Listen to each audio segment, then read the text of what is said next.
자, 여러분들. 황영웅 씨 편을 다룬 실화 탐사대를 보셨나요? 저는 봤습니다. 그냥 그걸 보고 나서 덧셈도 뺄셈도 가감하지 않는 내용 그대로를 여러분들께 한번 전달해 드리겠습니다. 여러분들은 어떻게 생각하시는지 저와 함께 보시죠. 실화 탐사대 가수 황영웅 논란의 진실은 우리들의 일그러진 영웅이라고 이렇게 나왔습니다. 가장 먼저 나온 사람은 김민석이라는 가명입니다. 황영웅 씨의 중학교 동창 A씨가 나왔습니다.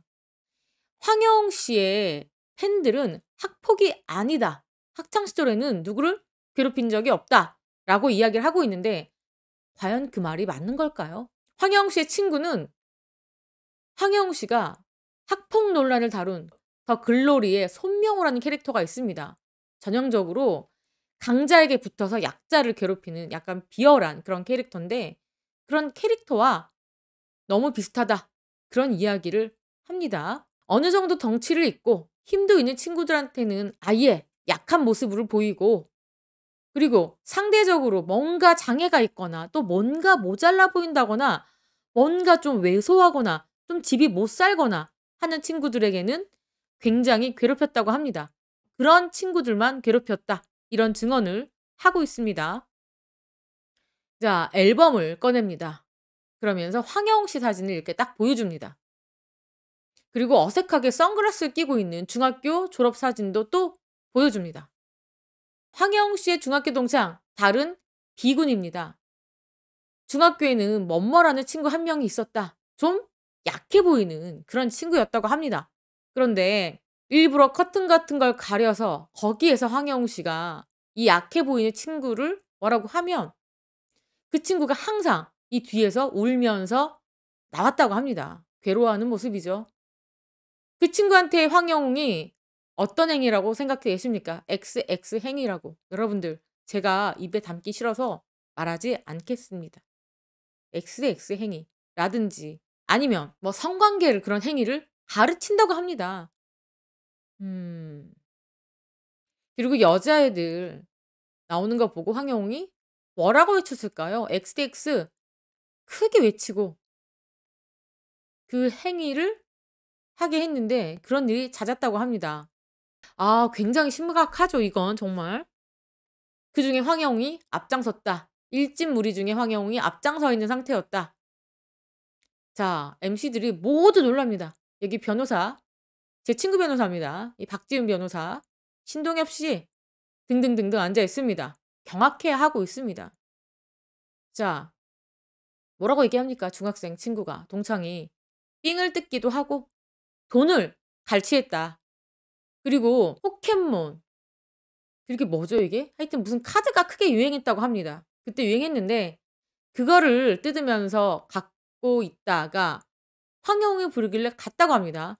가니까 황영웅 씨 옆에는 고등학교 형들이 같이 있었다고 합니다. 꽤나 덩치가 큰 형들이었겠죠. 구경하자. 자, 그러면서 이 사람의 카드를 모두 다 가져갔다고 합니다. 그러면서 황영웅이 뭐라고 얘기하냐.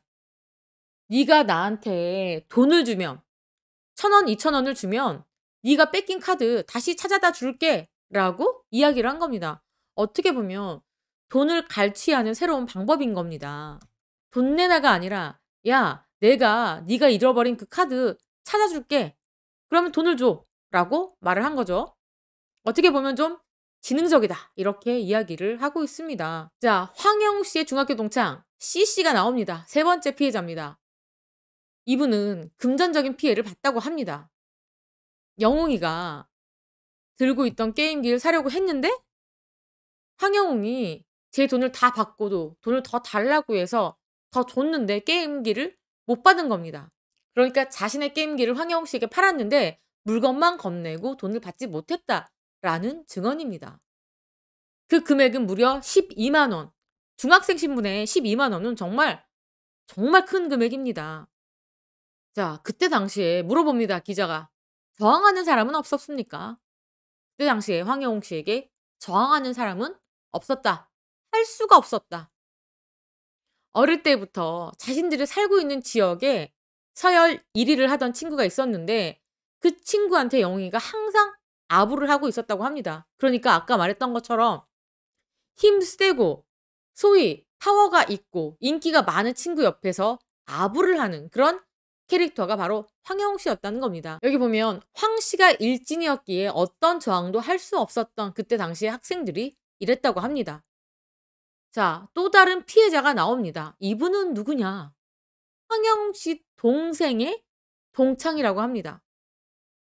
자, 황영욱인 사람 동생과 축구를 했다고 합니다. 근데 그 동생이 엄청나게 심하게 태클을 걸었어요.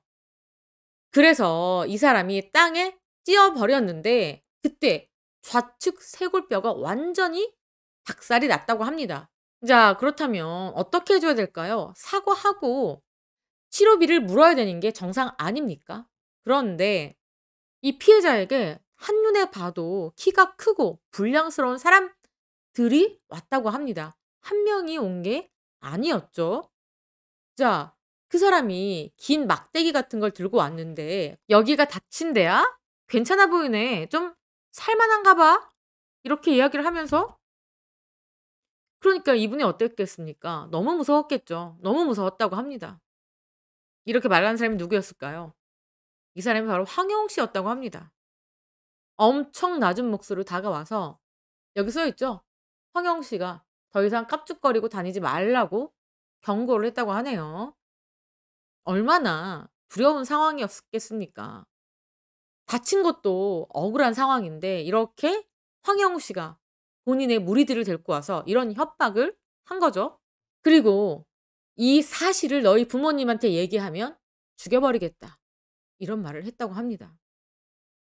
그래서 이 실화탐사대가 그 당시 이야기를 듣기 위해서 학교를 찾아갑니다.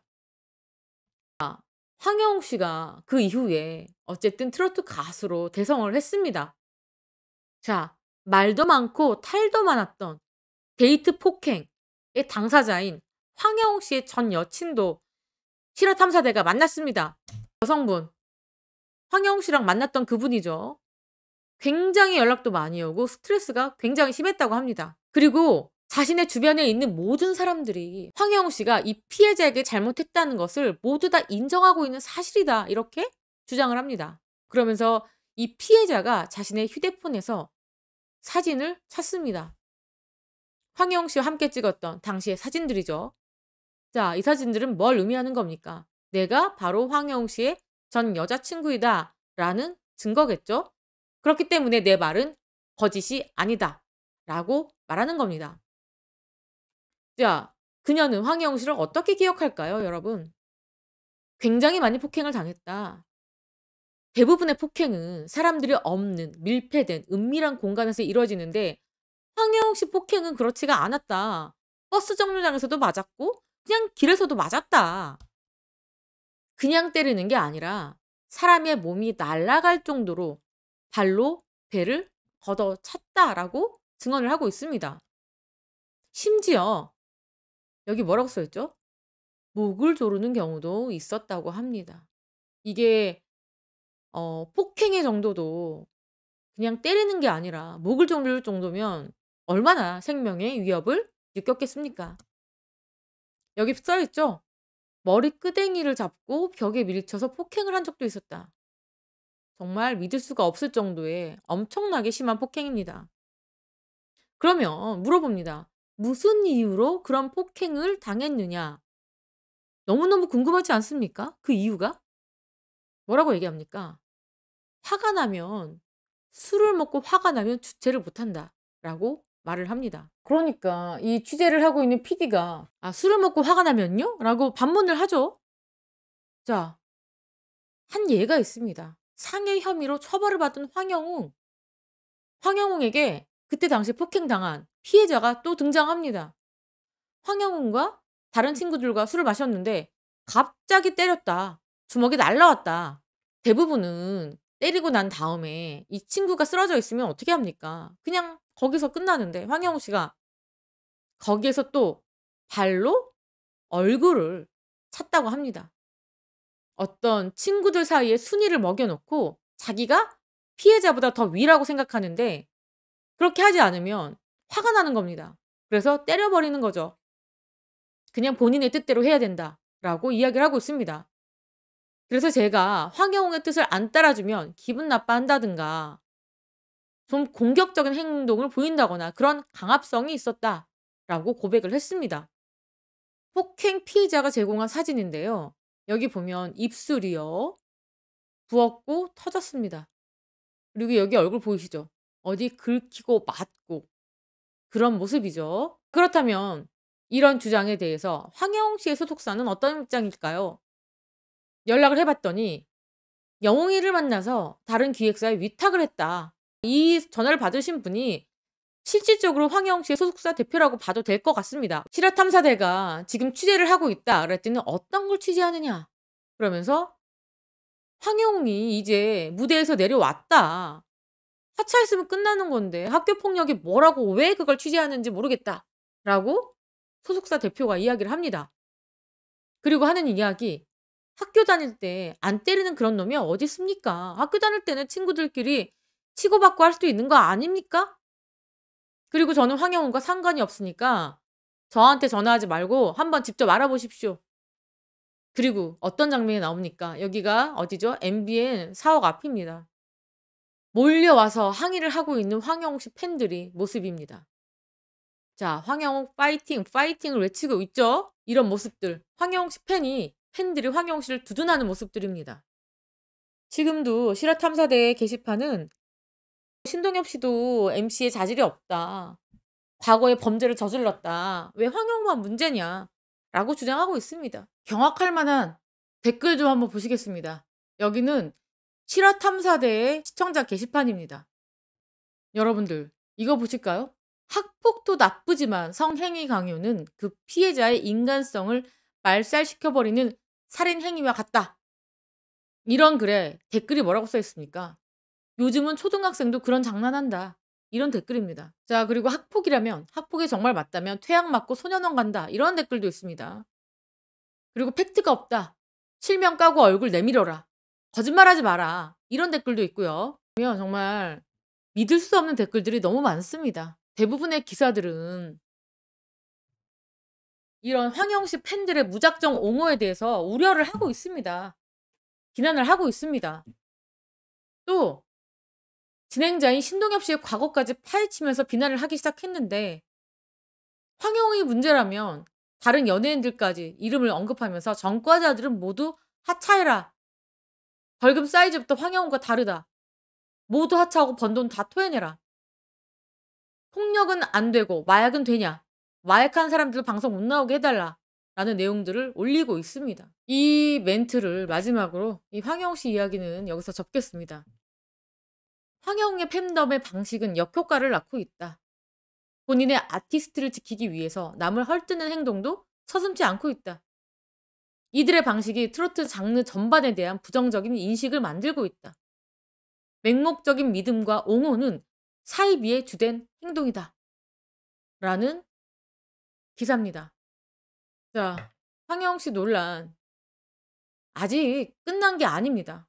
일부 피해자들은 아직 제대로 된 사과를 받지 못했다라고 이야기를 하고 있고 또 실화탐사대 제작진도 황영웅 씨에게 연락을 했는데 연락이 닿지 않았다고 합니다. 카톡도 다 읽지 않았다고 합니다. 모두 다. 여러분들은 이 황영웅 씨 논란을 어떻게 생각하십니까? 이번 방송 마치겠습니다. 시청해 주셔서 감사합니다.